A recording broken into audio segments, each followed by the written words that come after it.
Sir, പുതിയ പ്രൊജക്ടിനെ കുറിച്ച് എന്താണ് സാറിന്റെ പുതിയ പ്രൊജക്ട് അടുത്ത അപ്കമിംഗ് പ്രൊജക്ടിനെ കുറിച്ച്? തീർച്ചയായിട്ടും ഈ ശരിക്കും പറഞ്ഞാൽ ഈ രാത്രി ശിവരാത്രി ഒരു ഹിറ്റ് ആയപ്പോൾ തന്നെ ഒരുപാട് പേരെൻ്റെ അടുത്ത് കുറേ പേര് ആൽബത്തിന്റെ ആളുകൾ വന്നപ്പോൾ ഞാൻ പറഞ്ഞു തെറ്റിദ്ധാരണയുണ്ട്, എനിവേ ഞാൻ ആൽബം ചെയ്യുന്നില്ല, സിനിമയെ ചെയ്യുന്നുള്ളൂ. ഓക്കെ, അപ്പോൾ സിനിമേൻ്റെ ആളുകൾ പിന്നെ വരികയുണ്ടായി.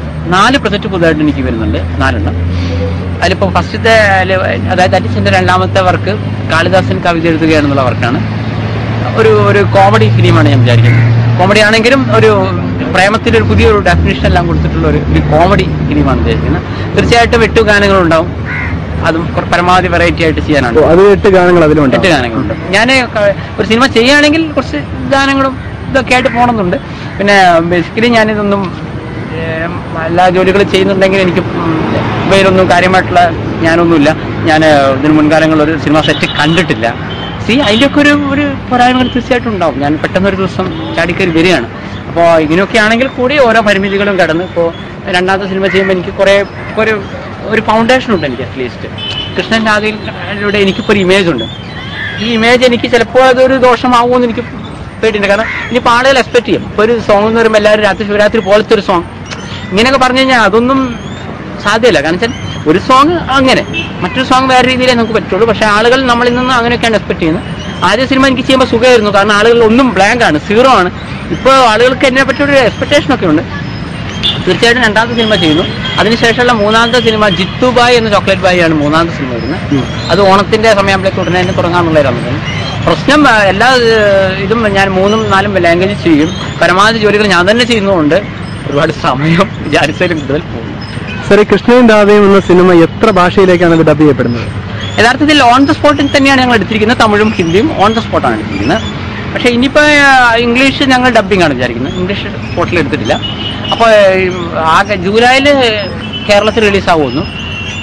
ആഗസ്റ്റ് സെപ്റ്റംബർ ആകുമ്പോഴേക്കും തമിഴും ഹിന്ദിയും ചെയ്യാൻ പറ്റും വിചാരിക്കുന്നു.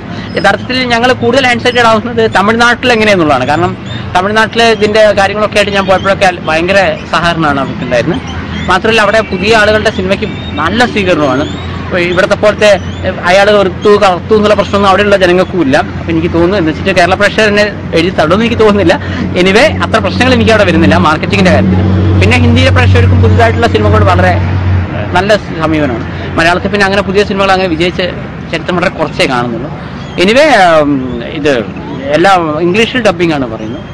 ഇംഗ്ലീഷിലും പിന്നെ അതേപോലെ അതേസമയം തെലുങ്കുന്നും കന്നഡയൊക്കെ ആക്കിക്കൂടെന്ന് വെച്ചിട്ട് അവിടെയുള്ള ആളുകൾ പറഞ്ഞിരുന്നു. അപ്പം ഞാൻ പല തിരക്കായതുകൊണ്ട് എന്താ ചെയ്യുക, ഏതൊക്കെ ഭാഷ എങ്ങനെയൊക്കെ ചെയ്യുന്നുള്ള ഒരു 24 മണിക്കൂർ തികയുന്നില്ല. ഹിന്ദിയിലും ഇംഗ്ലീഷിലും തിരക്കഥ എല്ലാം സാറ് തന്നെയാണ് ചെയ്തത്? തീർച്ചയായിട്ടും. തമിഴിൽ എനിക്ക് എങ്ങനെയൊക്കെയാണെങ്കിലും തമിഴിൽ കുറേ പേര് ഹെൽപ്പ് ചെയ്തിരുന്നു എന്നെ തമിഴിൻ്റെ ചെയ്യാൻ. ഹിന്ദി എനിക്ക് അറിയാം, വീട്ടിലെ ഭാഷ കൂടുതൽ ഇംഗ്ലീഷ് ഹിന്ദിയാണ്. എന്നാൽ കൂടി ഞാൻ 1-2 പേരുടെ ഹെൽപ്പൊക്കെ ചോദിച്ചിട്ട് അവരുടെ കൂടെ സഹകരണം കൊണ്ടാണ് എനിക്കത് കംപ്ലീറ്റ് ചെയ്യാൻ പറ്റിയത്. കാരണം ഒരു പ്രൊഫഷണൽ വർക്കാണ് നമ്മൾ ചെയ്യുന്നത്. അപ്പം അതിൻ്റെ സീരിയസ്നെസ് ഞാൻ കീപ്പ് ചെയ്തുള്ളതാണ്. പുതുതായി സിനിമയിലേക്ക് വരാൻ ആഗ്രഹിക്കുന്ന ആൾക്കാർക്ക്, അതായത് പുതുതായിട്ട് മലയാള സിനിമയിലേക്ക് വരാൻ ആഗ്രഹിക്കുന്ന ആൾക്കാർക്ക് എന്ത് തരം ഉപദേശമാണ് സാർ കൊടുക്കാൻ ആഗ്രഹിക്കുന്നത്?